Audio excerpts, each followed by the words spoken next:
মমতা ব্যানার্জির জন্য একের পর এক জেলা থেকে খুব খারাপ খবর আসছে। এবার খারাপ খবর আসছে উত্তর 24 পরগনা জেলার গাইঘাটা থেকে।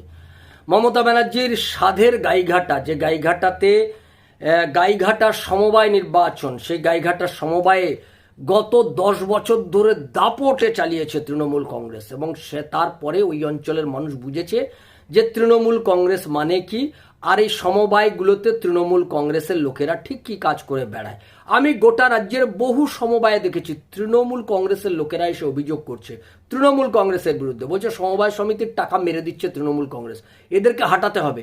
এবং প্রত্যেকটা জায়গায় শুরু হয়েছিল পূর্ব মেদিনীপুর জেলায়। পূর্ব মেদিনীপুর জেলায় একাধিপত্য চলছে এখানে বিজেপি পূর্ব মেদিনীপুর জেলায় কার্যত তৃণমূলকে সাফ করে দিয়েছে। সেই পূর্ব মেদিনীপুর জেলাতে আমরা যখন দেখছি একের পর এক সমবায় জিতছে, তারপরে যখন আমরা দেখতে পেলাম উত্তর 24 পরগনা জেলাতে সেই জয়ের ধারা অব্যাহত রয়েছে। উত্তর 24 পরগনার এবার গাইঘাটা সমবায় নির্বাচন, যেখানে 12টা সিট, 12টাতে 12টাই বিজেপি জিতেছে, 0 তৃণমূল কংগ্রেস। এবং দেখা গেল এই নির্বাচনে তৃণমূল কংগ্রেসকে হারাতে তৃণমূলেরই একটা বড় অংশ, যারা বলছে এগুলো হচ্ছে চোর, এদেরকে তাড়াতে হবে। এবং শুধু সমবায় নির্বাচন নয়, তারা এখন কোমর বেঁধেছে এবার বিধানসভা নির্বাচনও তৃণমূলের বিরুদ্ধে তারা কাজ করবে। অঞ্চলে দাঁড়িয়ে সেই শক্তি টোটাল এক ঐক্যবদ্ধ হয়েছে, বিজেপির পাশে এসে দাঁড়িয়েছে। সিপিএম করতো এরকম একটা শক্তি, তারা বিজেপির পাশে এসে দাঁড়িয়েছে। কংগ্রেস করছে, এলাকায় কংগ্রেস করে, কংগ্রেস রাজনীতির সঙ্গে যুক্ত, কিন্তু এই সমবায় নির্বাচনে তারা বিজেপির পাশে এসে দাঁড়িয়েছে। ফলে বিজেপি 12টাতে 12টাই জিতেছে, এবং তারা বলছে এবারের নির্বাচনের সমস্ত ভোট আমরা বিজেপিকে দেবো। আগে তৃণমূল কংগ্রেসকে হটাতে হবে, তারপরে লড়াই যে যার পতাকা নিয়ে লড়াই হবে।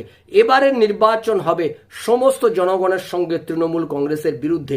যদি এই জোট গোটা রাজ্যে তৈরি করা যায়, হিন্দুরা যদি ঐক্যবদ্ধ হতে পারে, সনাতন ধর্মের মানুষ যদি ঐক্যবদ্ধ হতে পারে, তাহলে এবারের পরিস্থিতির পরিবর্তন করা সম্ভব। এবং সেই পরিস্থিতির দিকে গোটা পশ্চিমবাংলা এগোচ্ছে। ফলে আমরা যেটা বুঝতে পারছি যে পশ্চিমবাংলাতে এবারে যে পরিস্থিতি তৈরি হয়েছে, সেই পরিস্থিতি থেকে বাংলার মানুষ পরিত্রাণ পাওয়ার জন্য তারা সকলে ঐক্যবদ্ধ হচ্ছে। এবারের নির্বাচনে সতর্ক থাকতে হবে, বামেরা যেন কোনোভাবেই হিন্দু ভোট ভাগ করে দিয়ে তৃণমূলকে না জিতিয়ে দিতে পারে, যেটা গত লোকসভা নির্বাচনে হয়েছে। সেই ঘটনার যেন পুনরাবৃত্তি না হয়। বামেরা যেন কোনোভাবেই হিন্দু ভোট না কাটতে পারে, হিন্দু ভোট ভাগ না করতে পারে। হিন্দু ভোট ভাগ হলেই কিন্তু তৃণমূল জিতবে। ফলে সেই জায়গাটা যদি ঠিকঠাক করা যায়, যেটা গাইঘাটা করছে, যেটা পূর্ব মেদিনীপুর জেলা করছে, সেই পথ যদি দেখানো যায়, তাহলে আগামী দিনে আমরা এটা মনে করি নির্বাচনে জয়লাভ নিশ্চিত।